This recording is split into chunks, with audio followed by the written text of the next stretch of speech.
का मेरे क्लास में एक बार फिर से स्वागत है। आज रसायन विज्ञान कक्षा 12 के लिए अध्याय 1 ठोस अवस्था पढ़ेंगे। इसका मतलब ये नहीं है कि हमने कोई भी अध्याय नहीं पढ़ा है। इससे पहले 3 अध्याय हो चुका है। यह पहले वाले को हमने छोड़ा था। आज इसको हम शुरू करें। ठोस अवस्था के बारे में बात करेंगे। देखिए, आपने 9 में, 10 में, 11 में पढ़े होंगे कि द्रव्य क्या होता है। मतलब कि वे वस्तुएं जो स्थान घेरती हैं, जिसका भार होता है, उसे द्रव्य कहते हैं। ये आप पढ़े। कितनी अवस्था होती है? 3 अवस्था होती है, ठोस और द्रव, गैस। तो उसी में का एक पार्ट है आपका ठोस। ठोस किसे कहते हैं? वे द्रव्य या वे पदार्थ जिनका आयतन और आकार दोनों निश्चित होता है, उसे हम ठोस कहते हैं। ठीक है। द्रव्य की वह अवस्था जिसका आयतन और आकार निश्चित होता है, उसे हम ठोस कहते हैं। ठीक है। जैसे लकड़ी हो गया, पत्थर हो गया, ईंट हो गया, और चीज़ें जिसका आयतन और आकार निश्चित होगा। तो यहाँ पे ठोस को भी 2 वर्गों में बांटा गया है। ठोस भी 2 तरह के होते हैं। नंबर 1 होता है क्रिस्टलीय ठोस, और दूसरा होता है अक्रिस्टलीय ठोस।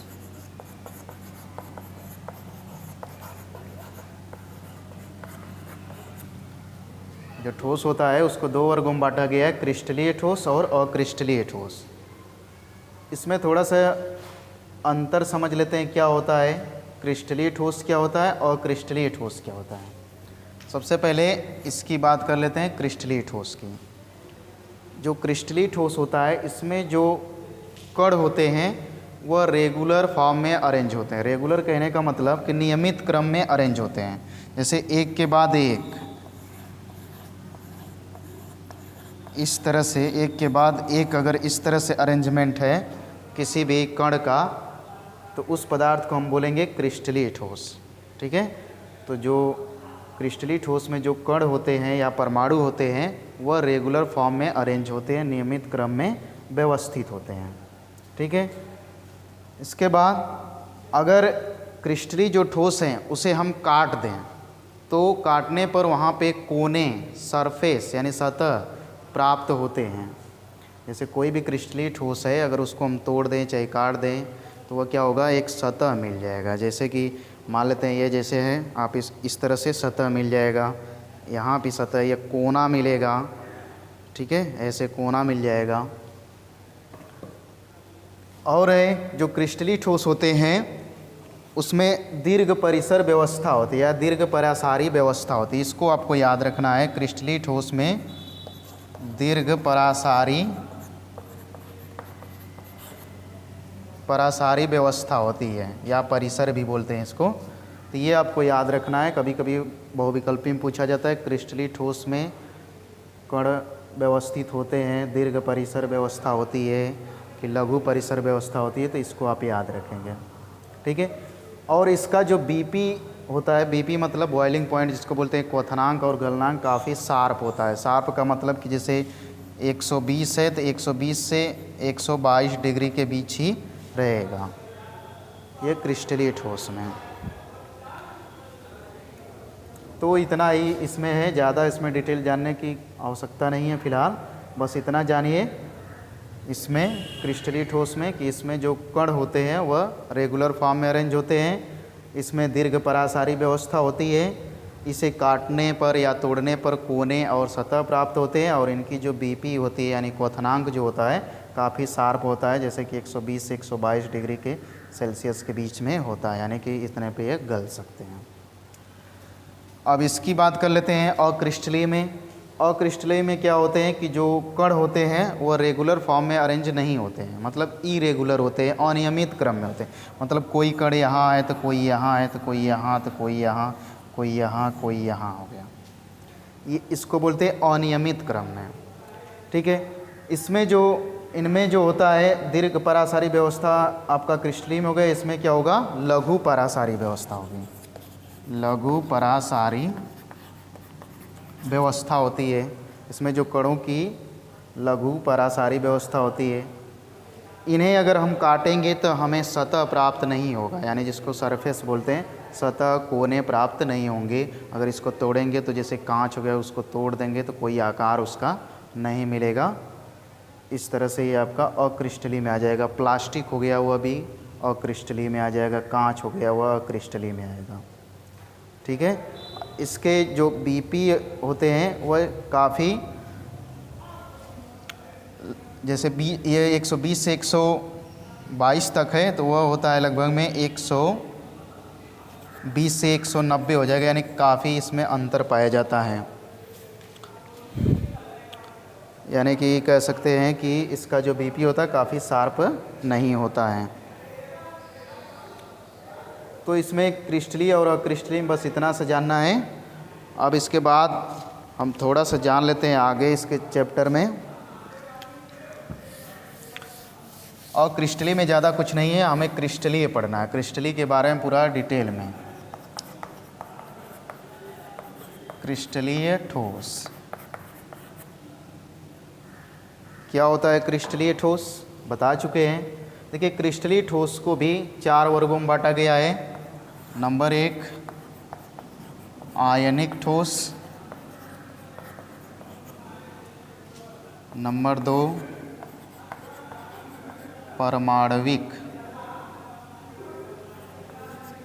परमाणविक ठोस,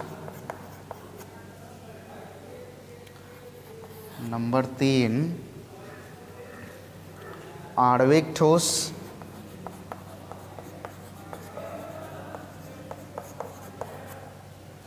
नंबर 4 धात्विक ठोस।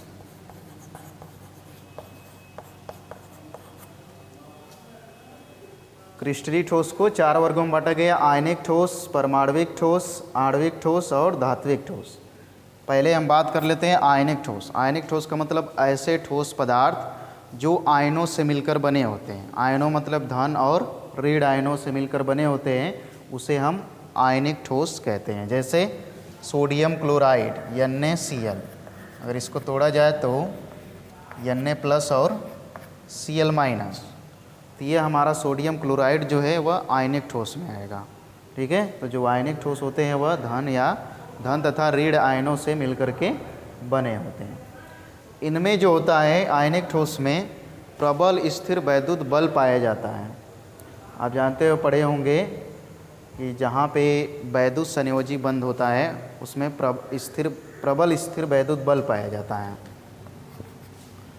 तो उसी तरह से जो आयनिक ठोस होंगे उसमें भी प्रबल स्थिर वैद्युत बल पाया जाता है, और इनका जो क्वथनांक और गलनांक होता है वह काफ़ी उच्च होता है।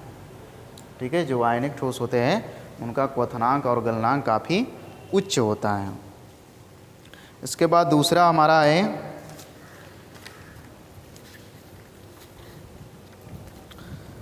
परमाणविक ठोस। परमाणविक ठोस में क्या होते हैं?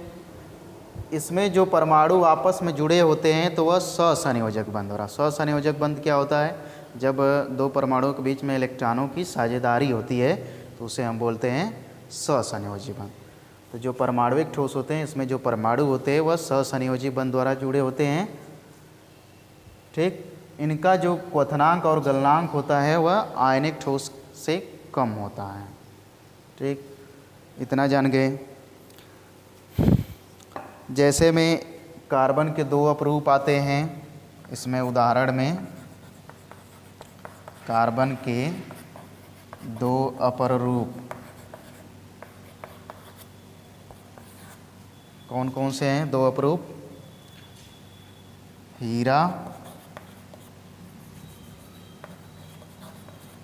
हीरा और ग्रेफाइट। ठीक है। तो इसमें एग्जाम्पल में आ जाएगा परमाणविक ठोस में कार्बन के 2 अपरूप हीरा और ग्रेफाइट।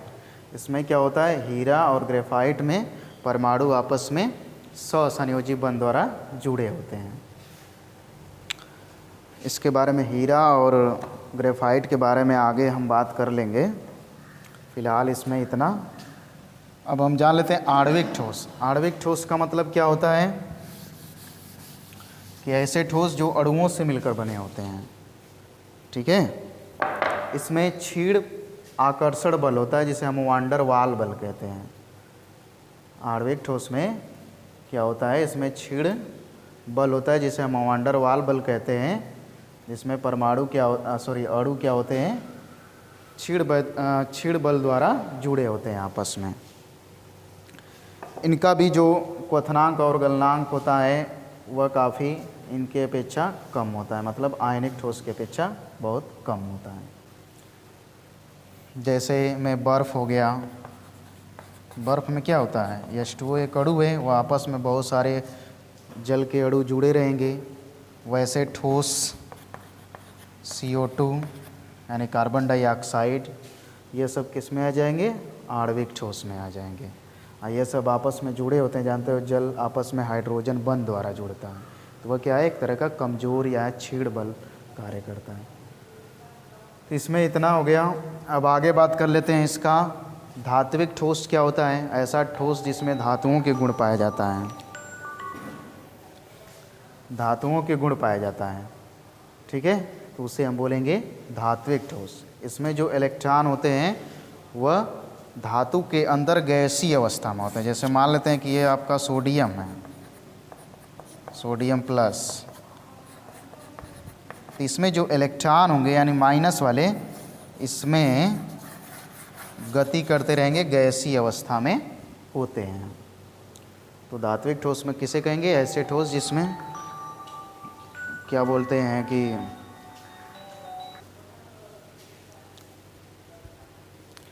चलिए तो आगे हम देखते हैं हीरा और ग्रेफाइट में अंतर। जो आपका परमाणुविक ठोस में उदाहरण और कार्बन के दो अपरूप देखे थे कि कौन होता है, हीरा और ग्रेफाइट। तो हीरा और ग्रेफाइट में हम अंतर जान लेते हैं क्या होता है। नंबर 1 पे जो हीरा होता है वह विद्युत का कुचालक होता है। जो हीरा होता है विद्युत का कुचालक होता है, मतलब इसमें विद्युत का प्रवाह नहीं होगा। जो ग्रेफाइट होता है वह सुचालक होता है, ठीक है। जो हीरा होता है विद्युत का कुचालक होता है, जबकि ग्रेफाइट जो होता है विद्युत का सुचालक होता है, ना विद्युत का प्रवाह हो जाता है। नंबर 2, ये कठोर होता है। हीरा जो होता है वह काफ़ी कठोर होता है, जिससे किसी चीज़ को खरोच सकते हैं। कठोर का मतलब ये होता है कि ऐसा पदार्थ जिससे किसी दूसरी वस्तु को खरोच सकें, उसे बोलते हैं कठोर पदार्थ। जो ग्रेफाइट होता है वह मुलायम होता है। आप जानते हो इसको तुरंत तोड़ सकते हैं, पेंसिल में लगा रहता है जो बीच में काला सा, उसको बोलते हैं ग्रेफाइट। नंबर 3 पे इस पे जो संकरण पाया जाता है वह sp3 संकरण पाया जाता है। इसको बता देंगे कैसे sp3 पाया जाता है। और यहाँ पे sp2 संकरण पाया जाता है, यानी कार्बन का संकरण जो हीरा में होता है वो sp3 होता है, और इसमें जो होता है sp2 होता है, ठीक है। कक्षा 11 में पढ़े होंगे संकरण क्या होता है, संकरण कैसे ज्ञात करते हैं। इसमें हम थोड़ा सा शार्ट में बता देंगे। जैसे देखिए यह एक यस कक्षक है और यह पी है, तो पी का कितना है 3 और इसका एक 4, ठीक है। तो अगर कोई भी जितना सिग्मा बांड होता है, अगर मान लो सिग्मा बांड 4 आ गया तो यहाँ पे sp3 आ जाएगा। यदि सिग्मा बांड 3 हो गया तो sp2 हो जाएगा। कैसे होगा उसको हम समझेंगे।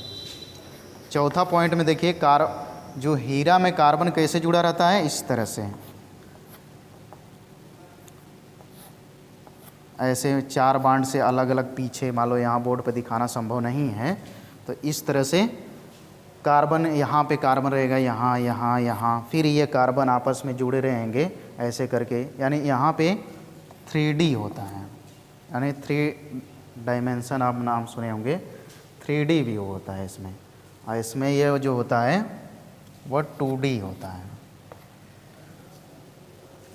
अब थोड़ा सा यहाँ पे देख लेते हैं। जैसे ये है सिंगल बांड से जुड़ा हुआ है कार्बन, इसमें क्या होता है, इस तरह से जुड़ते हैं कार्बन,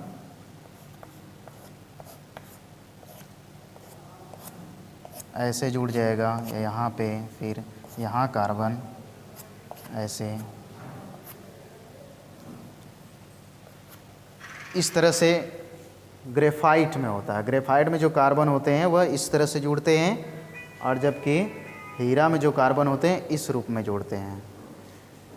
अब देख लीजिए ये जो होते हैं काफ़ी, इसमें क्या होता है कि जैसे जटिल टाइप के होते हैं। जटिल का मतलब कि पीछे भी लगे रहेंगे, आगे भी लगे रहेंगे, तीनों दिशा में लगे रहेंगे, तो क्या होगा, एक तरह से बॉल टाइप बन जाएगा, पूरा एकदम जटिल चीज़। इसमें हीरा में जो कार्बन जुड़े होते हैं, और इसमें क्या होता है, एक प्लेन टाइप होता है, मतलब कि एक प्लेन में रहेंगे, यह सारी चीज़ें प्लेन में रहेंगी। जो आपका ग्रेफाइट मतलब पेंसिल का बनता है, तो इसमें क्या होता है कि सीट टाइप का होता है, कई सीट इस पर रखते जाते हैं, इसके ऊपर फिर इसके ऊपर, फिर ऐसे रखते हैं, तो बीच से काटते हैं, तब वो हमें पेंसिल वाला ग्रेफाइट मिलता है। तो इसमें क्या होता है, ये क्या होते हैं, बहुत एक तरह से बोल सकते हैं षटकोणीय संरचना होती है, और इसका एक प्लेन होता है। तो इसमें बस इतना सा ही है कि हीरा और ग्रेफाइट में अंतर बता दोगे सीधा सीधा, कि जो हीरा होता है विद्युत का कुचालक होता है, ग्रेफाइट जो होता है वह सुचालक होता है। हीरा काफ़ी कठोर होता है, जबकि ग्रेफाइट जो होता है मुलायम होता है। हीरा में sp3 संकरण पाया जाता है, जबकि ग्रेफाइट में sp2 संकरण पाया जाता है। ये जो होता है 3D होता है, हीरा जो होता है 3D होता है, और ग्रेफाइट जो होता है 2D होता है। इसमें जो कार्बन का अरेंजमेंट इस तरह से होता है, आप चित्र बना देंगे, और ग्रेफाइट में कार्बन का अरेंजमेंट इस तरह से कार्बन आपस में जुड़े होते हैं। अब रह जाती है बात कि हीरा जो है वह विद्युत का कुचालक है, जबकि ग्रेफाइट जो है विद्युत का सुचालक है। दोनों तो भाई कार्बन से ही है, कार्बन के अपरूप है, ऐसा क्यों है? तो इसके अरेंजमेंट पे डिपेंड करता है, क्योंकि यहाँ पे देखिए कार्बन कार्बन आपस में केवल सिंगल बॉन्ड से जुड़े हैं, इसमें पाई इलेक्ट्रॉन नहीं होता है, पाई इलेक्ट्रॉन इसमें नहीं होता है। यहाँ पे क्या है कि डबल बॉन्ड से जुड़ा है, इसमें एक सिग्मा नाम सुने होंगे, एक पाई बॉन्ड। जैसे डबल बॉन्ड होता है तो एक सिग्मा होता है, एक पाई होता है, तो इसी में एक पाई इलेक्ट्रॉन होता है। ये पाई इलेक्ट्रॉन कहीं भी गति कर सकता है। ये बॉन्ड हम हटा के यहाँ भी कर सकते हैं, इसको हटा के यहाँ भी कर सकते हैं, ये कहीं भी, मतलब ये आपस में इधर उधर घूम सकते हैं। तो इलेक्ट्रॉन की वजह से ही धारा प्रवाहित होती है। तो उसी वजह से जो ग्रेफाइट होता है इसमें उष्मा कह रहा हूँ, विद्युत का सुचालक होता है या विद्युत का चालन होता है। तो आप यहाँ जान गए ग्रेफाइट और हीरा में अंतर। थोड़ा सा एक नज़र इसको आप देख लीजिए।